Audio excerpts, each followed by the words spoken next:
Hear this insane real life drama at your own risk. These are your stories. I don't know how you get through some of this crap, you guys. This is, y'all send in some cuckoo bonker stuff. I just want you guys to know that this is video 12 in like 3 days. I'm going loopy bonkers over here. That's probably why I'm so hyper, because I'm on like 0 sleep and full adrenaline. And why I'm filming so many videos is because I'm going to be in Europe for 10 days and I don't want to miss a single upload while I'm gone. So I do this for you. So if I'm starting to go a little crazy in these videos, just know it's your fault. All right? It's truly your fault. First story wants to be left anonymous. I've debated posting about my experience with my ex as it's long and can be rather exhausting to write about, but here we go. That's how I feel when you guys want to hear about my crazy ex stories. For some background on my ex, we will call her E, and I have gone all the way back to middle school. I was older and we had met in PE class. To be honest, I had considered her more of an acquaintance at the time since that was the only class that we had shared. It wasn't too terribly long before she made it known to anyone who would listen to her that she had feelings for me. I didn't return them as I was head over heels for my first love. But okay, she had a crush on me. No harm in that, right? E was a loner. She had some medical conditions that made her a prime target for bullying, as well as a horrendous home life. I'd only ever known about it because we would talk when we sat out in PE. I too was bullied, and so I felt for E. Wanting to offer some sort of help, she was invited over to my house to hang out, and that's when what I know now to be red flags started popping up. For context, I'm a trans guy, but I didn't transition until I was an adult. So having a sleepover wasn't out of the norm back then, because to everyone else, that's what teenage girls did.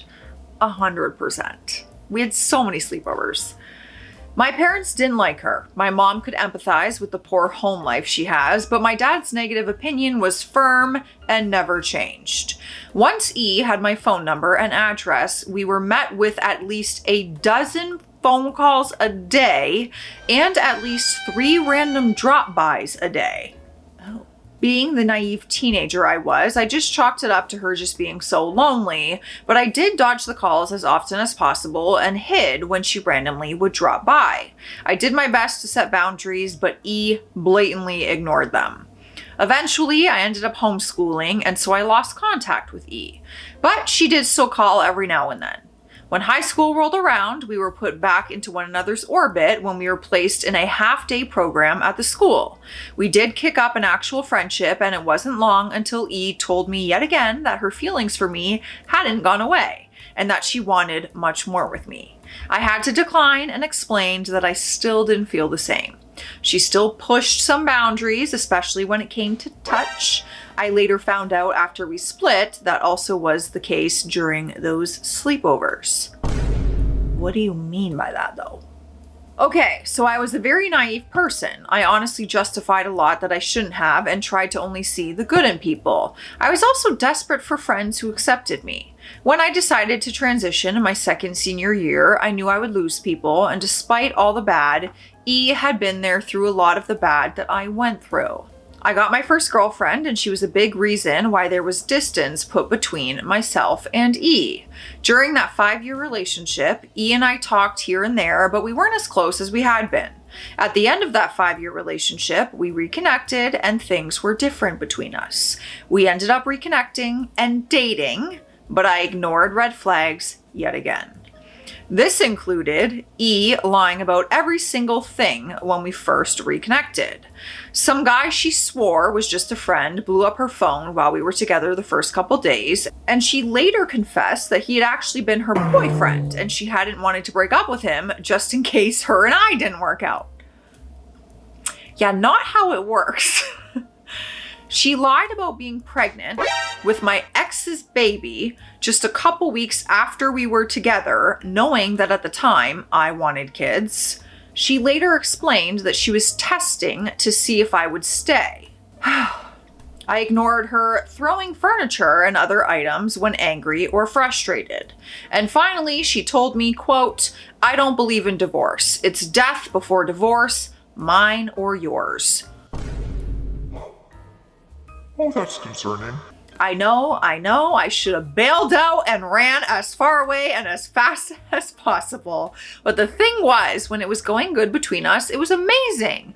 But when it was bad, I just kept thinking that if I was better, if I did better, then those good things we had would stick around longer.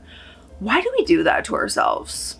Not just you, we all have done that in a relationship, I'm sure. I have. I hold on to the good. I make excuses for the bad. I'm like, oh, but maybe I can do something to fix them to make it be better. I'm so happy that part of my life is over. She would do better too for a while, but it never lasted long. Fast forward to 2018, which was the worst year of my life and could definitely have a post of its own to describe those series of unfortunate events. E, now my wife, never worked. Ex-wife, maybe? Are y'all still together? Through our relationship, I was the only one who worked, and in 2018, I was working 3 jobs. I was also taking care of the house, my stepdaughter, our animals, and E. She did have medical issues that made working difficult, but she flat out refused to get disability, which she did qualify for, or look into something that she could do at home. The stress of keeping everything afloat was too much. Throughout our friendship, I was constantly reminded of the fact that she did believe in divorce, that death was what would part us, and one night it almost did. It wasn't a plan, it sort of broke. Oh no. I overdosed. I spent time on life support in the ICU, and when I woke up, when I realized that I had failed, the amount of anger I felt made me realize that I needed out of my marriage. Once home, I told E just that. But the more we talked, the more she was able to manipulate me into staying. I also loved my stepdaughter like she was my own, and leaving her after everything she had gone through, I didn't want to fail her by leaving and not giving her the family she deserved. To this day, some part of me still feels like I failed her because I did have to leave. I'm just so glad you're still here. I really am. Now, I want to make something abundantly clear. I was not a saint in our relationship. I have apologized to E and taken responsibility for every single thing that I did wrong. I've been in therapy to continue to work through things and to become a better person. I don't want it to seem like I'm trying to come off as innocent. It takes 2 people to make a relationship work.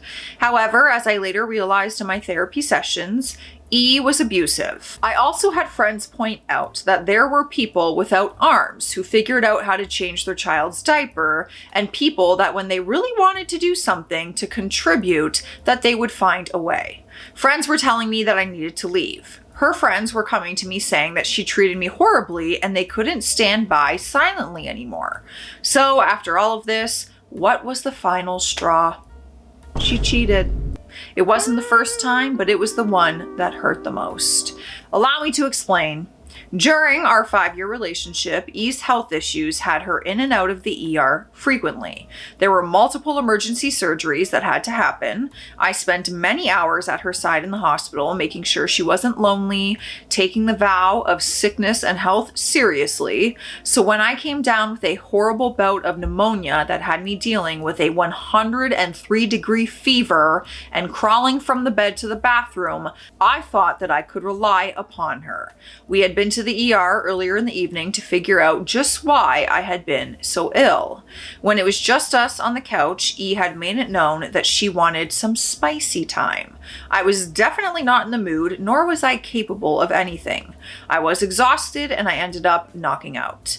There had been this married guy sniffing around her, and I told her continuously that he wanted nothing more than to sleep with her. That friendship was not his actual intention.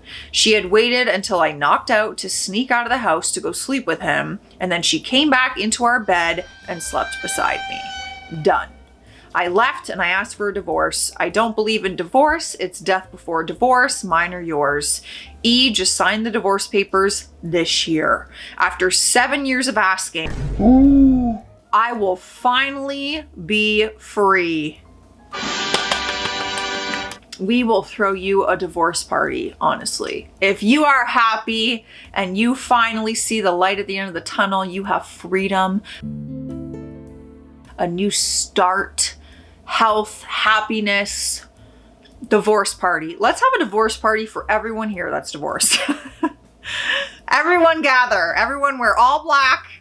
It'll be great. Don't they do that? I've seen that where they all like have a funeral for their failed marriage.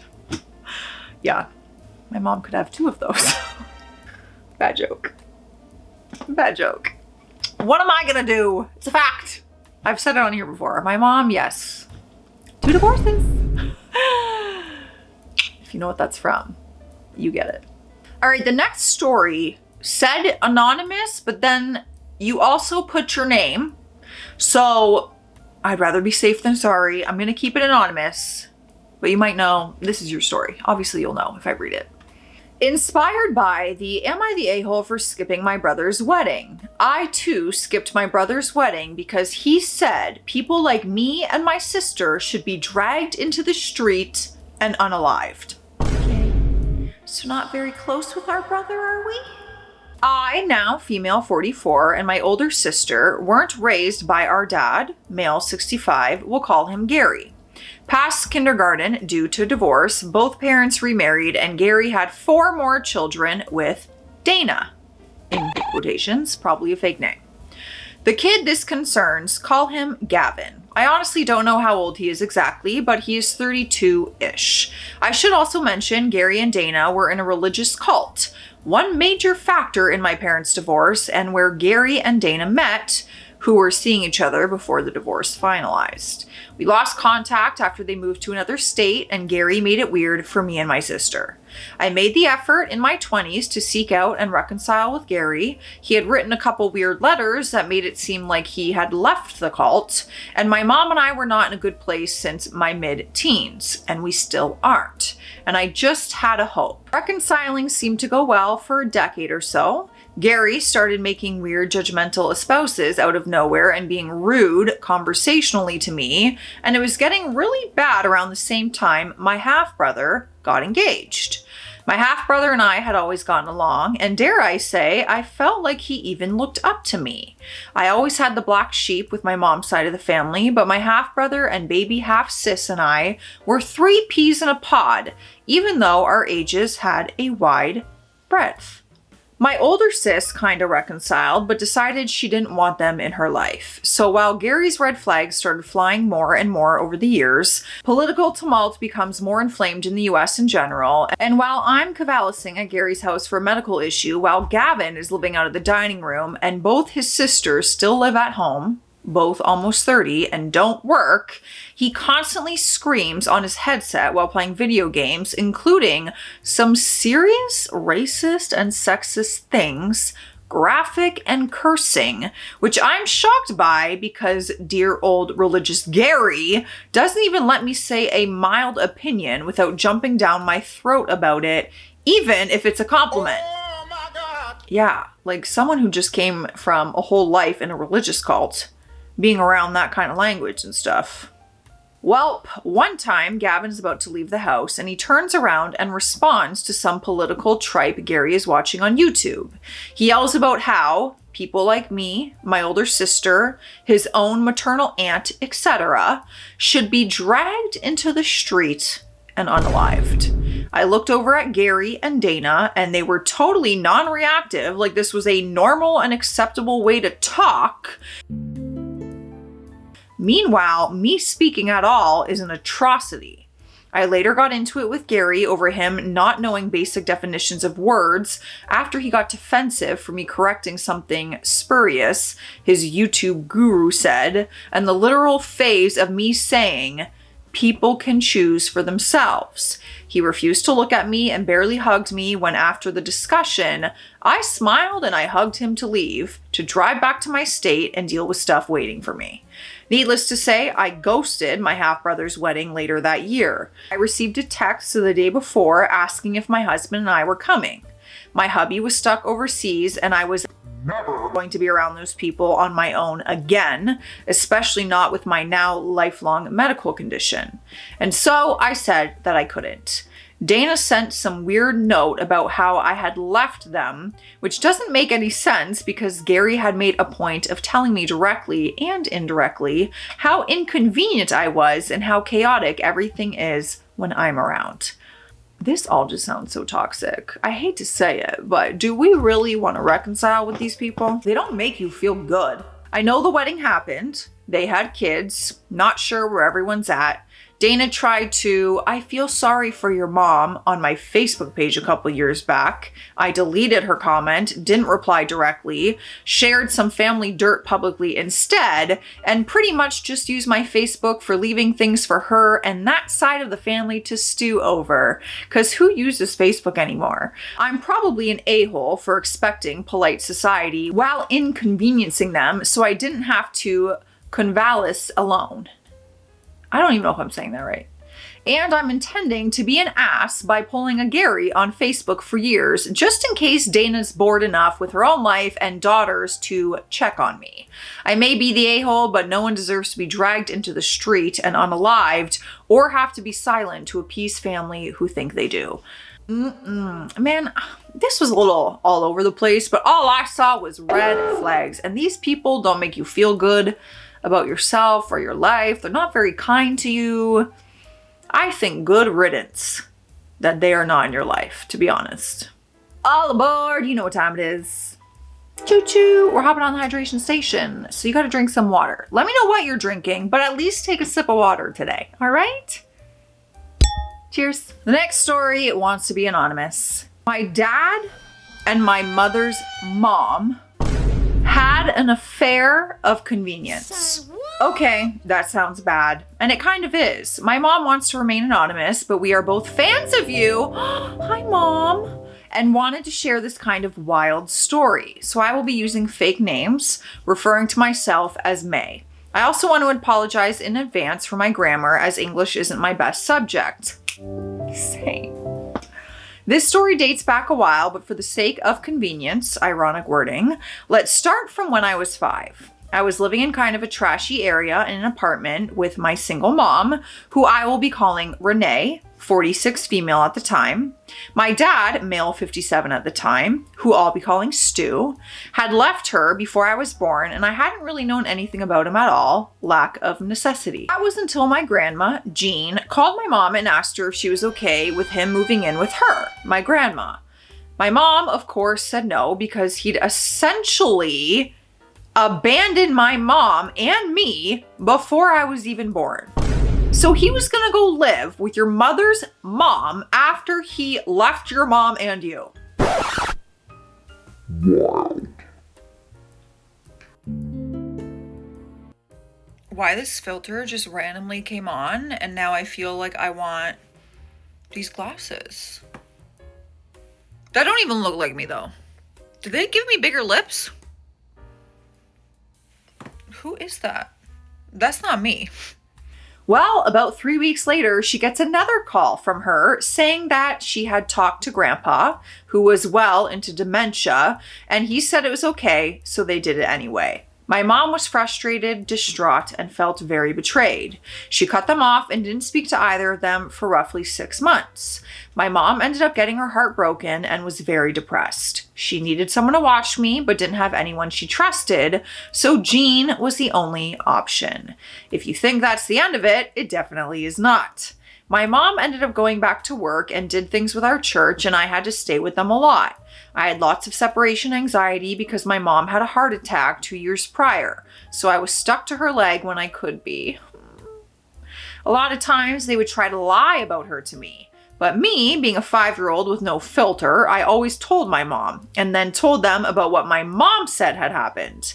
As I got older, I started noticing that they acted less like friends and more like a couple, which was really weird. They called each other honey, and slept in the same bed? Ew, your dad and your grandma? It was weird. Of course, as I got older, I learned just to not say anything most of the time. Jean was very narcissistic and just all in all kind of awful sometimes, most of the time. She would hit her dogs with things, even bleach her dog once. I don't know how I'm gonna just like breeze past that. My dad was just very uninvolved in my life. Both of them treated me like I was an angel that could do no wrong, and I really hated it, especially when they would never directly say anything to me, but would call and complain to my mom and criticize her. I think I've blocked a lot of it out since Jean has died very recently, but I do remember her very clearly on my 13th birthday. I wanted to give it a chance because they were my family. Horrible idea. The only thing I remember of that day was Jean screaming at my mom and them having a huge fight, and I was crying on the couch. I remember being really mad at my dad because he just stood there and watched me cry. I wasn't very happy. Their couple-like behavior only got worse as the years went on, and Jean just got worse as she aged. In October of 2024, she passed away. Relatively quietly somehow. My sister, mom, and dad were all there. I was as well, but I don't remember reacting very much, and I just was comforting my mom. There are a lot more details, but most are either personal or would make the story way too long. My mom would have to write a book to fit the whole story. I can't even imagine, truly. I mean, the affair is just disturbing in so many ways, but just the fact that after he left your mother and his baby, your parents took him in, and then the affair on top of that. Quite literally, that does feel like a book or a movie plot. Like it feels fake because it's so insane. Wow. Tell your mom I say hi. Hi, Mom. If you're watching, hi, Mom. So sorry you guys had to go through that. Next story, we have Duchess of Dork. Oh my God, I want to be the Duchess of Sass. About 15 years ago, I was going through it. I lost my father, my best friend, earlier in the year, and I was lucky to have escaped an incredibly abusive marriage. Unfortunately, I was at the mercy of my irresponsible brother. Circumstances had left me to depend on him for everything, and his lifestyle was erratic, to say the least. At one point, he and his friends decided to completely gut the house my father left behind, which left me relying on him to pay for hotel rooms. He left town for 2 weeks and left me with no money and no room to stay in. I was desperate. I had an ex-boyfriend I was still close friends with, and he said he would help me find somewhere to go. He introduced me to Liz. Liz was an escort, to be nice about it, and it wouldn't take long for me to find out that she was insane. But she had a free room in her house, and like I mentioned before, I was desperate. She only did in-calls, which means she had men in and out of the house at all hours. I wasn't allowed to leave the bedroom or move or even make a noise at all when she had clients at the house. At least she had a security system set up. I was also tasked with entertaining her dog while she was working, but I loved that little girl. She was obsessed with a married client of hers, so much so that she had his initials tattooed on her wrist. That's nice, married men, you know? Yeah. She had a boyfriend type guy, Chris, a different married guy. Perfect. That was around a lot that honestly just creeped me out. At one point, they sat me down and set rules that I was expected to follow. She said I had to get up every day, regardless of what I was doing that day, and shower and do my hair and makeup. Funny enough, this was also a requirement of my ex-husband. The house was disgusting. She wouldn't let the dog out of the house to use the bathroom, so the living room carpet was where it all went. I'm gonna be sick. We ate out every meal because the kitchen was infested with about any kind of roach that ever existed. If she was on the phone, I couldn't even breathe, even in public. Any man we saw anywhere, I wasn't allowed to make eye contact because she would say that they were clients. She was a pathological liar. Then she made Chris mad. He started getting even weirder than usual. I had the feeling this guy was spying on us when he wasn't there, and I was right. He had helped her set up her security system and her computer. He was using the cameras to see what we were doing in the house. He was running hidden programs on her computer, so he knew everything that she did. He reported a cop friend of hers and got the guy fired. He messed with her bank information. He called the married guy she was obsessed with. He had even stolen some of her jewelry when I first moved in and tried to blame it on me so that she wouldn't trust me. But when we got through it, we were rid of him and he never came back. And then came Robert. Robert was a younger guy she was introduced to through a friend of hers who had no idea what she did for work. They talked on the phone a lot, but she would push him aside because of his age. I saw his picture, I thought he was cute, and I did my best to convince her to go out with him. She finally did, but she made me go too. She told him she was a massage therapist. I liked Robert. I liked Robert a lot. During the date, I asked her what she thought. She said she didn't think much of him. I jokingly said that if she didn't want him, I would take him. She said that I could have him. Then she kept talking to him and planning more dates with him, so I let it go. Then came John. Oh my God, how many is there? John was a recently divorced guy she had known when she was growing up in her hometown. They were friendly, but she didn't expect much because he had been that older, popular guy that all the girls wanted, so he was out of her league. She decided to drag me and Robert on a day trip to her hometown to visit some old friends and a cemetery and stuff like that. Basically, Robert and I spent most of the day alone together in the car. At one point, he asked me if she's a massage therapist, where is her table? Without thinking, I just said, she doesn't have one. And I literally saw the wheels turning in his mind. On the way home that night, she flirted on the phone with John while she insisted that Robert hold her hand. A few days later, Robert asked her for my phone number and she literally scolded him for trying to date her roommate. I sent him a message on Facebook and I started lying to her to leave the house at night to go see him. About after a month of sneaking around, she finally gave it her blessing and said that she would give Robert my number. Then she started being weird, even for her, out of nowhere. She started telling everybody I was pregnant and I didn't know who the father was. The friend who introduced her to Robert was told that I was trying to manipulate him into taking care of this phantom baby. This is insane. Interesting enough, this friend was also best friends with John's ex-wife. Robert decided to share the details of an escort ad from Backpage.com with the friend and asked her to compare the phone number from the ad to the phone number she had for Liz. And then Robert suggested she let John's ex-wife know who their daughter was spending her weekends with and when she was seeing her dad and dad's new girlfriend. Very shortly after this, I finally moved out of Liz's house and I moved in with Robert. I never saw or spoke to her again. I don't know what happened to her. I can say it now after 15 years. Robert is the love of my life. Shut up. We have an 11-year-old daughter, and in a weird way, I have to thank Liz because without her, I wouldn't have any of that. I know this story is all over the place and it probably doesn't make much sense, but here it is. Just a story about 4 weird months I spent living with a That all happened in 4 months? Wow. What a story though. You're with Robert and you guys have a kid together. This is crazy. And to think Robert could have ended up with the massage therapist. Wild. Guys, I hate that you guys have to go through it, but your drama is really entertaining sometimes. If you guys want to submit a story, the form is linked in every video description below. If the form is closed, it will reopen. I am trying to get to everyone's story if it's appropriate for YouTube. I'm trying, all right? Stay classy out there, stay sassy. I'll see you tomorrow.